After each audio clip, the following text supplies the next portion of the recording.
Hello friends, let us now learn some important points about gluconeogenesis. So first we will see the cycle of gluconeogenesis.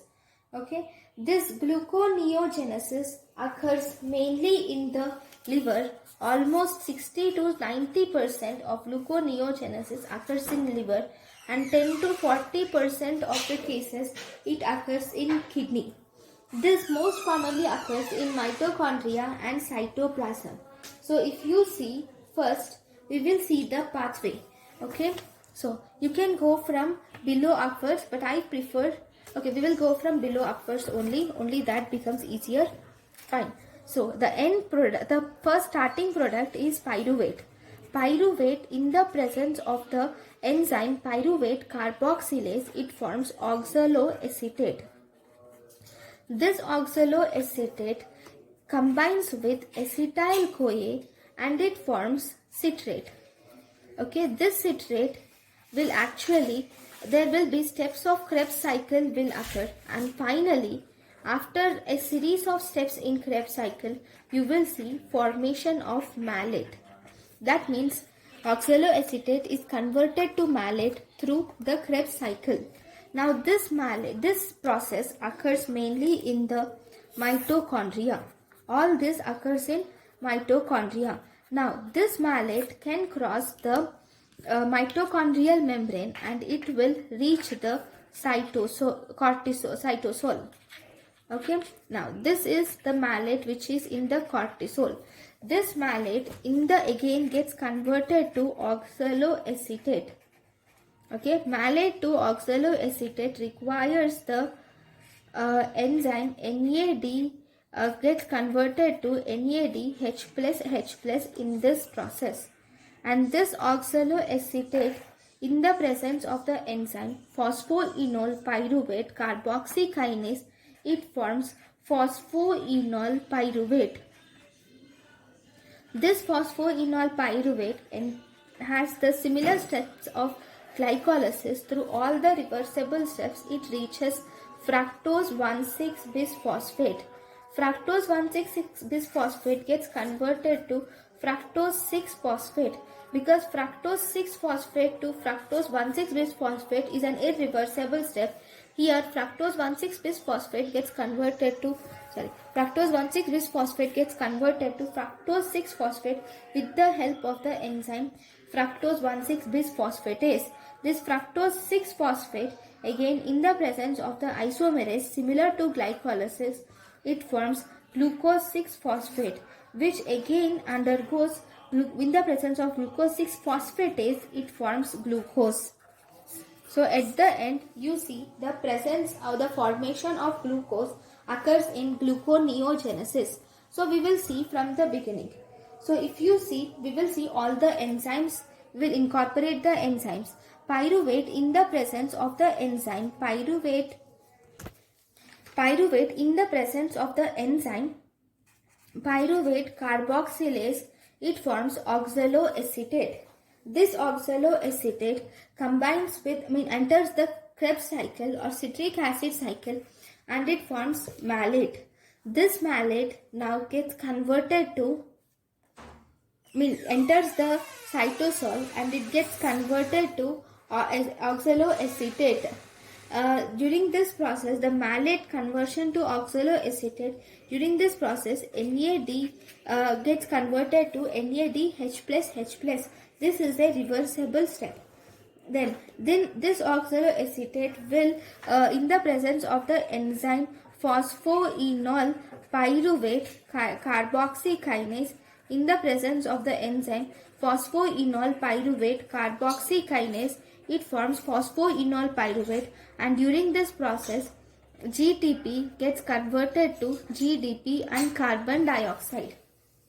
Now this phosphoenol pyruvate enters the glycolysis and the same cycles of glycolysis occurs up to fructose 1,6-bisphosphate. Now fructose 1,6-bisphosphate, in the presence of the enzyme fructose 1,6-bisphosphatase, it forms fructose 6-phosphate. This fructose 6-phosphate same has glycolysis, in the presence of the enzyme isomerase, it forms glucose 6-phosphate. Glucose 6-phosphate in the presence of the enzyme glucose 6-phosphatase, it gives rise to glucose.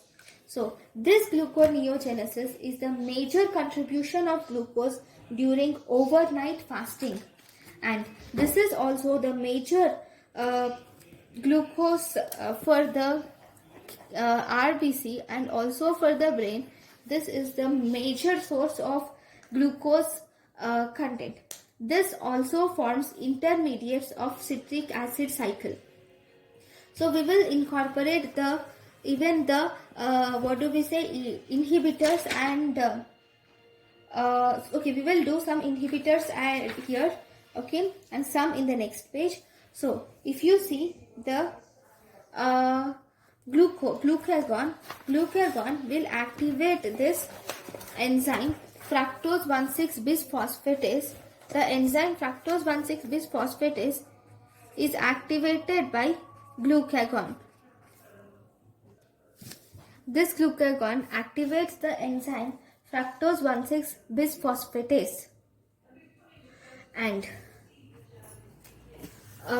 this pyruvate carboxylase is also one of the important enzyme which is activated by acetyl CoA, and this pyruvate carboxylase is also inhibited by insulin. Okay, now if you see some important points about this glucose 6-phosphatase, it is present in the liver and kidney. It is absent in the muscle and adipose tissue. So these cannot export glucose into the bloodstream. Only this final step occurs in the liver and in the kidney only. Okay, so we will see if you see in the gluconeogenesis, okay, in this gluconeogenesis there are rule of 2. In rule of 2, this occurs in 2 compartments, one in the cytosol, second in the mitochondria. It is occurring in 2 organs mainly, that is in the liver and the kidney, and this occurs in 2 situations mainly. This gluconeogenesis is mainly activated in fasting or starvation, and in conditions of diabetes mellitus it is activated. So that is rule of 2 of gluconeogenesis. Then there is some important things that you should learn about the last step. I will write the last step here. Okay, this last step of conversion of glucose 6-phosphate to glucose occurs in the endoplasmic reticulum, because this last step mainly occurs in the endoplasmic reticulum. Okay, now there is 2 transporters which are available in the endoplasmic reticulum, actually 3. 1,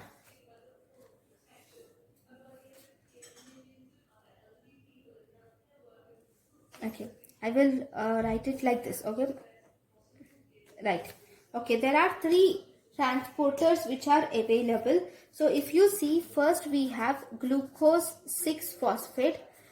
Okay, this glucose 6-phosphate enters into the endoplasmic reticulum through the transport T1.